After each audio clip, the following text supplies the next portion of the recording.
आपण पाहतात RZ24 Marathi news. आपली माती आपली माणसे.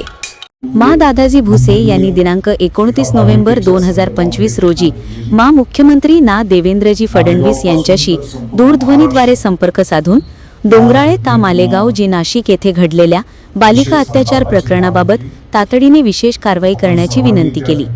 विनंतीची तत्काळ दखल घेऊन मुख्यमंत्री महोदयांनी ॲडव्होकेट उज्ज्वल निकम यांची विशेष सरकारी वकील म्हणून नियुक्ती करण्याचे आदेश तातडीने जारी केले. यानंतर प्रसार माध्यमांसोबत बोलताना संपूर्ण माहिती दिली. यज्ञाला न्याय मिळावा, दोषीला फाशीची शिक्षा व्हावी यासाठी सर्वतोपरी प्रयत्नशील असल्याचे स्पष्ट केले.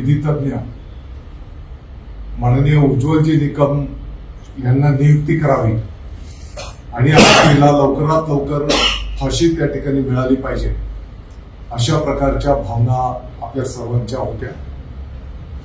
मला वाटतं की 18 तारखेला त्या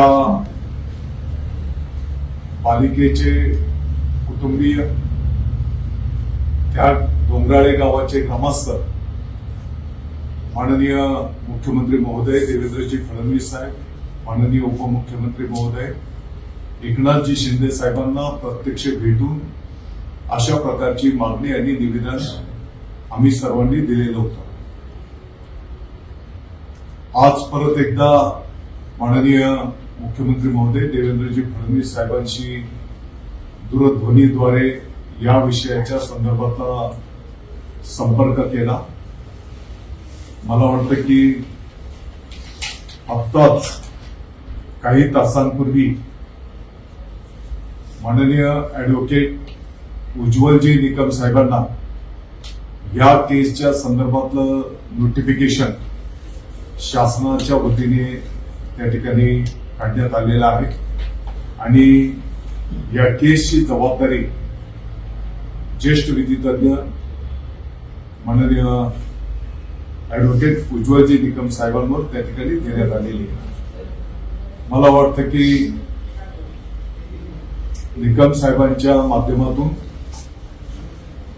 फास्ट ट्रॅक कोर्टच्या समोर ही केस त्या ठिकाणी निश्चितपणे चांगल्या पद्धतीने मांडली जाईल आणि ज्या तीव्र भावना आपल्या सर्वांच्या आहेत, आरोपीला फाशीची शिक्षा झाली पाहिजे. ती बालिका तर आज आपण परत आणू शकत नाही, परंतु आपल्या या महाराष्ट्रामध्ये हे शेवटचं उदाहरण स्थापित झालं पाहिजे की ज्याने कोणी जर असं दुष्कर्म कृत्य केलं तर एक विहित कालावधीमध्येच त्या आरोपीला फाशीची शिक्षा होते, असं उदाहरण या केसच्या माध्यमातून झालं पाहिजे. अशा प्रकारच्या आपल्या सर्वांच्या ज्या काही भावना होत्या त्याचं दखल घेत माननीय मुख्यमंत्री महोदय, माननीय उपमुख्यमंत्री महोदयांनी या संदर्भातला हा निर्णय केलेला आहे.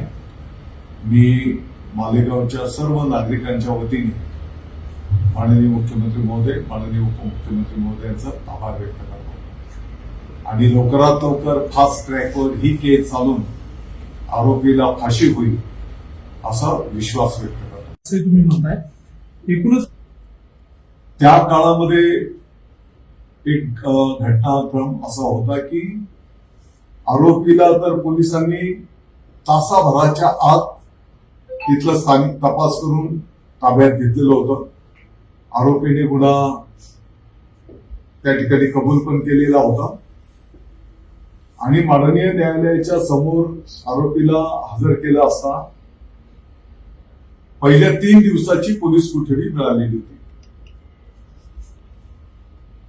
पहिल्या 3 दिवसाची पोलीस कोठडी संपत असताना आरोपीच्या परत पोलीस कोठडीची मागणी त्या ठिकाणी अपेक्षित आहे आणि आणखी सविस्तर तपास की जेणेकरून उद्या फास्ट ट्रॅकवर जेव्हा ही केस चालेल तर जास्तीत जास्त भक्कम पुरावे आपल्याला आरोपीला फाशी देण्याच्यासाठी त्या ठिकाणी जमा करणं, अशा आपल्या सर्वांच्या भावना होत्या.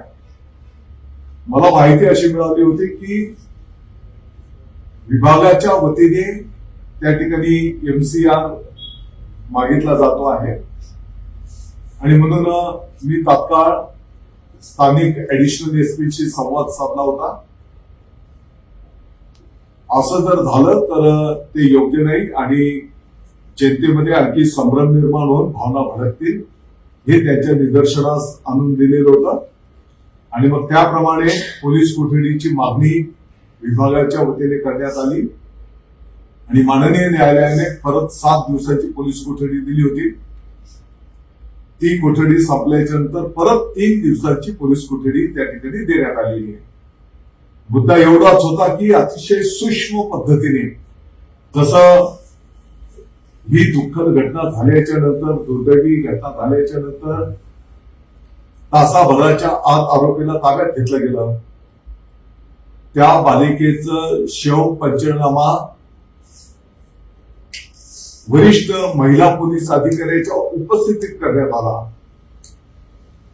त्या बालिकेचं शवविच्छेदन नाशिकला 5 तज्ञ डॉक्टरांच्या उपस्थितीत सविस्तर करण्यात आला. फॉरेन्सिक लॅबमध्ये त्याचे जे काही तपासाचा भाग असो ते करण्यात आलं.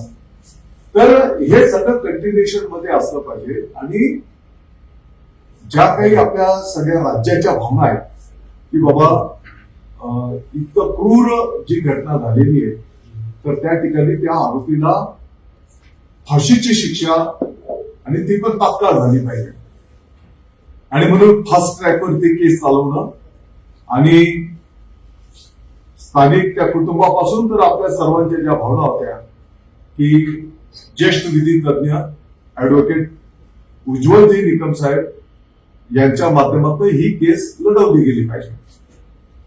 तशा प्रकारचं निवेदन माननीय मुख्यमंत्री महोदय, माननीय उपमुख्यमंत्री महोदयांना 3ऱ्याच दिवशी त्या कुटुंबाचे सदस्य, तिथले ग्रामस्थ, मी स्वतः आम्ही प्रत्यक्ष भेटून आणि आपल्या सगळ्यांच्या भावना मुख्यमंत्री महोदय, उपमुख्यमंत्री महोदयाच्या पर्यंत ठेवलेल्या होत्या आणि आज परत एकदा या संदर्भात मी स्वतः दूरध्वनीद्वारे माननीय मुख्यमंत्री महोदयांशी संवाद साधला आणि त्यांनी आणखी इतर पण काही चांगली माहिती आम्हाला दिलेली आहे आणि याच भावना आपल्या सरकारच्या पण त्या ठिकाणी आहेत.